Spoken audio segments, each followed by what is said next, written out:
इनकी जर्नी मैं आप सभी से इसलिए शेयर करना चाह रहा था क्योंकि इनकी जर्नी बड़ी मजेदार। ये चाहते तो कुछ साल पहले ही तैयारी छोड़ के कहीं और नौकरी कर लेते। मैं जब स्टार्टिंग किया था कुछ कोचिंग में किया था, बट मुझे वहां समझ में नहीं आया। ये भी आज छोड़ चुके होते क्योंकि जिस हिसाब से ये बता रहे ना, चौथा अटेम्प्ट में फाइनल सिलेक्शन मिल रहा है। मुझे एक बार पीडब्ल्यू ऑफिस में जाना है और सबको मिठाई खिलाना है। ये बन गया था कि करना ही करना है। बहुत फेलियर के बाद आपको एक सिलेक्शन मिला है। ये तीन चीजें मेरे हिसाब से होनी बहुत जरूरी है। नमस्कार आप सभी को। आज हमारे साथ राज हैं जिनका एसएससी जेई 2024 में फाइनल सिलेक्शन हो गया है। और आपको लगता है ना कि बच्चे का मेंस निकल गया, कहानी खत्म हो गई? नहीं, अभी मेडिकल की कहानी बची है। और राज से जब सिलेक्शन के बाद बाद हमारी बात हुई तो इनका एक छोटा सा कंसर्न था कि अब वजन कम करना है। तो समस्याएं से तो हर व्यक्ति जूझ रहा है, जो सेलेक्ट हुआ है, जो सेलेक्ट नहीं हुआ है। और इनकी जर्नी मैं आप सभी से इसलिए शेयर करना चाह रहा था क्योंकि इनकी जर्नी बड़ी मजेदार है। ये चाहते तो कुछ साल पहले ही तैयारी छोड़ के कहीं और नौकरी कर लेते, ठीक है। लेकिन ये लगे रहे और अक्सर कहा जाता है ना कि हार्ड वर्क इज की टू द सक्सेस, कि कठिन परिश्रम ही सफलता की कुंजी है। लेकिन ये कुछ पुरानी बातें हैं, मेरे भाव ये कहते हैं अभी यह है कि कंसिस्टेंसी, कि आप लगातार बने रहें। और राज के केस में कुछ वैसा ही एग्जाम्पल आज आपको सुनने को मिलेगा कि ये कैसे हर साल प्री निकाल के मेंस देते थे, फिर रिजल्ट नहीं आ पाता था और ये सारा सिलसिला चलता रहता था। तो राज, बहुत बहुत स्वागत है आपका प्ली डब्ल्यू के प्लेटफॉर्म पे। और बहुत बहुत बधाइयां पूरे टीम की ओर से आपके इस सिलेक्शन नमस्ते की। भैया। नमस्ते थैंक नमस्ते। यू भैया। तो आपको कैसा महसूस हो रहा है, पहले ये बताइए। ये भाव जानने भी भैया आवश्यक हो। बहुत बहुत अच्छा लग रहा है भैया। भैया जर्नी मेरा अगर देखा जाए तो 2019 में मेरा बीटेक कंप्लीट हो गया है। और 19 के बाद से मैं 7 सेमेस्टर के बाद ही जो है जॉब करने लगा था प्राइवेट। मैं 1 साल जॉब किया 2020 तक लगभग। फिर ये हुआ कि जो है गवर्नमेंट एग्जाम का प्रिपरेशन किया जाए, और उसमें जो है काफी दिक्कतें हो गई थी प्राइवेट में। तो फिर मैं 2020 से स्टार्ट किया, और मेरा फर्स्ट अटेम्प्ट में ही जो है प्री क्लियर हो गया था। और इसके पहले भी मैं D triple S B JE का भी पेपर दिया था, उसमें भी अगर कैटेगरी लगती तो मैं क्लियर था उसमें भी 2020 में ही। लेकिन जो है अनफॉर्चुनेटली कैटेगरी नहीं लगा, तो नहीं हो पाया उसमें। 2019 में मैंने प्री दिया, 20 में प्री दिया। उसके बाद उसका मेंस दिया। मेंस में काफी डिफरेंस रह गया था, क्योंकि उस लेवल की तो तैयारी स्टार्ट नहीं हुई थी, और सही से नहीं कर पाए थे पेपर, तो इस वजह से काफी डिफरेंस रह गया था। लेकिन 2000 फिर 22 वाला जो पेपर था, 2022 प्री भी निकला। फिर मेंस में 3-4 नंबर से रह गया था मेरा फाइनल सिलेक्शन। 2023 में भी यही हुआ कि प्री निकल गया, मेंस में जो है 0.72 से रह गया। 319.22 नंबर था, लगभग 319.94 कटा गया था। फाइनली 2024 में सिलेक्शन हो गया। और इसके लिए सबसे ज्यादा अगर मैं किसी को धन्यवाद दूंगा तो कुशल सर ही है, क्योंकि उन्हीं की बदौलत जो है मेरे रिजल्ट में 50 आउट ऑफ 50 थे इस बार। और इसके पहले जो है मोटिवेशन की अगर बात की जाए, तो सबसे बड़ा मोटिवेशन मेरा ये था कि मुझे अलग सबसे मिलना है। और बहुत ज्यादा डिमोटिवेशन आता था, लेकिन एक ये था कि मिलना है तो मिलना किसी भी तरीके से मिलना है। मुझे एक बार पीडब्ल्यू ऑफिस में जाना है और सबको मिठाई खिलाना है। ये बन गया था कि करना ही करना है। तो थोड़ा सा इसी पे लगे रहे, और अच्छे से इस बार हो गया। अब जल्दी ही सबसे मिलना होगा।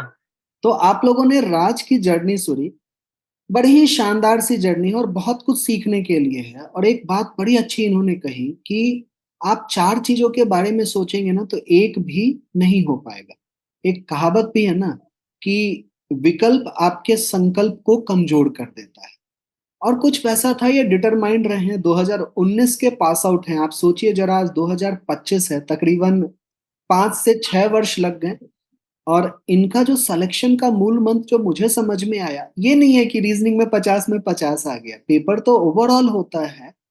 तो ये कंसिस्टेंट रहे, हार नहीं माने। इन्होंने प्राइवेट नौकरी भी की और इन्हें समझ में आया कि प्राइवेट नौकरी में वो चकाचौंध है, लेकिन सिक्योरिटी जो है वो जॉब की वो गवर्नमेंट जॉब में है, और ये बातें आप बेहतर समझ रहे हैं। अगर आप कोरोना काल वाले व्यक्ति हैं, आपने देखा कि कोरोना काल में कैसे लोगों को जॉब से निकाला गया, लोगों को काम करने के बाद भी उनकी सैलरी नहीं दी गई। तो आपको बस बने रहना है। बहुत सारे ऐसे क्षण आएँगे कि आपको फ़ील होगा कि नहीं यार छोड़ देते हैं, नहीं होगा। ये भी आज छोड़ चुके होते, क्योंकि जिस हिसाब से ये बता रहे हैं ना, चौथा अटेम्प्ट में फाइनल सिलेक्शन मिल रहा है। तो आप बस कंसिस्टेंसी पे ध्यान दीजिए, ठीक है? कुछ राज आप बातें मुझे ये बताइए कि जिन बच्चों का जी। सिलेक्शन नहीं हो पाया, जिन भी कारण, बहुत सारे कारण हो सकते हैं, और मैं तो हमेशा कहता हूँ कि अगर आप सेलेक्ट हो रहे हैं, इसमें भी आपका योग है और किसी का योग नहीं है, और आप सेलेक्ट नहीं भी हो पा रहे हैं ना, तो ये इसके लिए भी ज़िम्मेवार आप खुद हैं, कहीं न कहीं वो कमी रह गई होगी।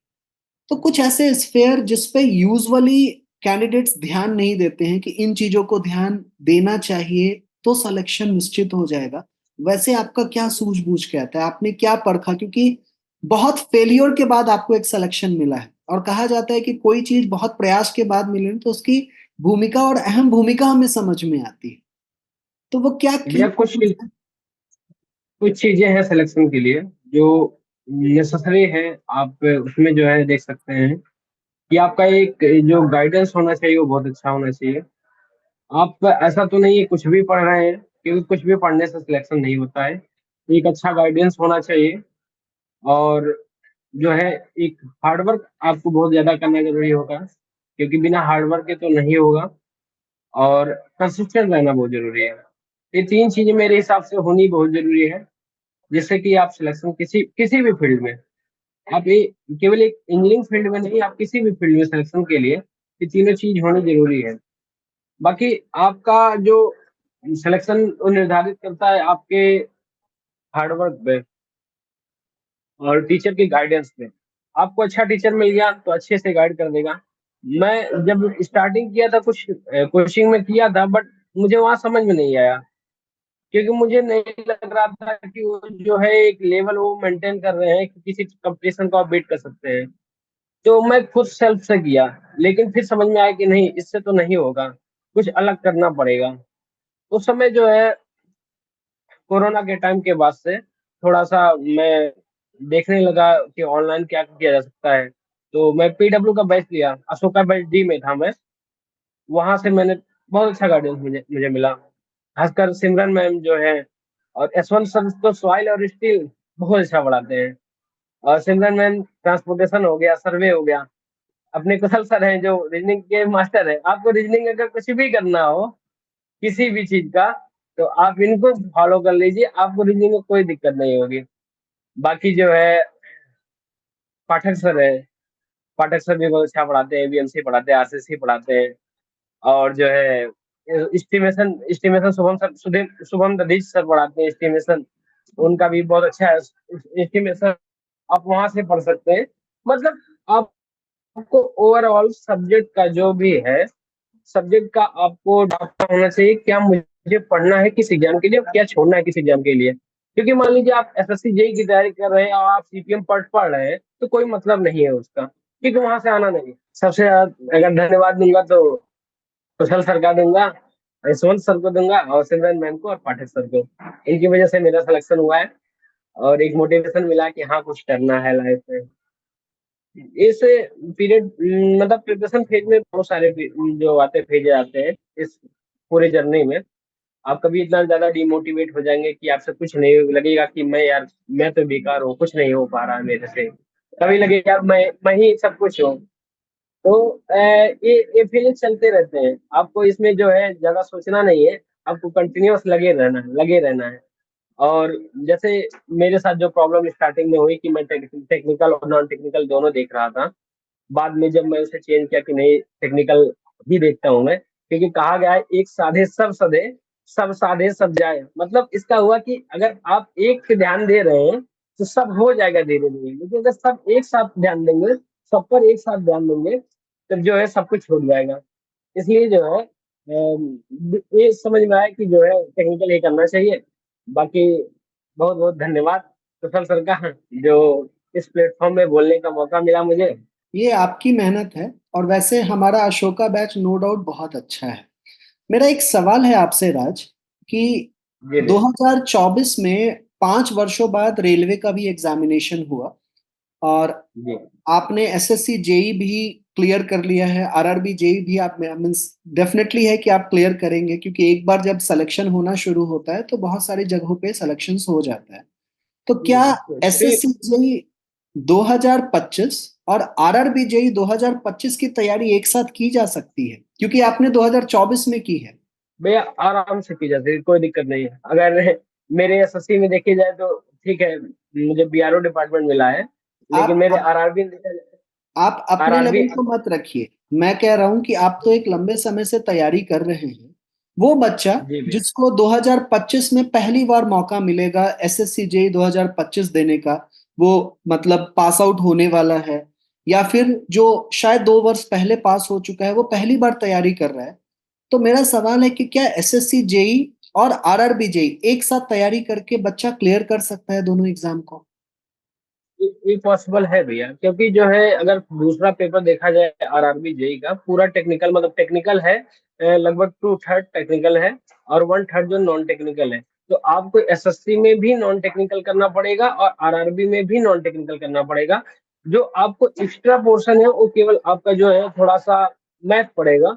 और एज ए इंजीनियर तो मैथ मैक्सिमम लोगों का तो सही ही होता है, क्योंकि अगर वो इंजीनियरिंग ले रखे हैं तो मैथ तो सही होगा, ऑब्वियस सी बात है। तो इतना ज्यादा दिक्कत नहीं होता है और ना ही होना चाहिए दिक्कत। बाकी अच्छे टीचर की गाइडेंस में आप पढ़ रहे हैं तो दिक्कत वैसे भी नहीं होगा, आप मतलब दोनों का कर क्लियर सकते हैं एक साथ। कि बहुत मुश्किल है उसको करना। और जो अशोका बैच है ना, उसमें तो हम लोग हर चीज पढ़ाते हैं, मैथ्स हो गया, मतलब दोनों एग्जामिनेशन को, दोनों क्या ऑलमोस्ट सारे जी एग्जाम भैया। जिसके लिए आप एलिजिबल रहते हैं हम लोग उसमें जी कराते जी भैया। हैं। चलिए राज, बहुत बढ़िया डिस्कशन था और मैं उम्मीद करता हूँ बहुत सारे वे बच्चे जो आने वाले वर्षों में परीक्षाएं देंगे उनके लिए एक प्रोत्साहन की तरह काम करें, क्योंकि हर बच्चे को मोटिवेशन की आवश्यकता है, और बच्चा ही क्यों कहे, वो टीचर हो, हर मनुष्य को मोटिवेशन की आवश्यकता होती है। और सबसे बेहतर मोटिवेशन मुझे ये लगता है कि आप सेल्फ डिसिप्लिन्ड हो जाएं, आप सेल्फ यस। मोटिवेटेड हो जाएं, और सेल्फ मोटिवेशन डिसिप्लिन से आता है। क्योंकि किसी और की बात सुन के आप 2-4 दिन तक गुब्बारे की तरह घूमते रहते हैं, आप फुल मोटिवेटेड चलते हैं, वो आपके अंदर से नहीं आएगा, चीजें थोड़ी जटिल रहती हैं।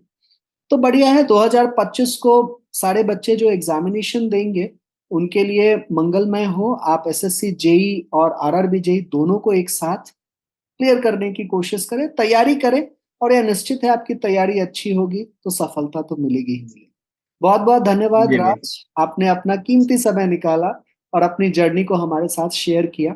यह निश्चित है कि आप बहुतों के लिए ये जर्नी जो है सुन के ना उनको एक अच्छा भाव आएगा, अच्छे मोटिवेशन मिलेगा, और उनका भी आपकी तरह सिलेक्शन होगा। All the very best for your life.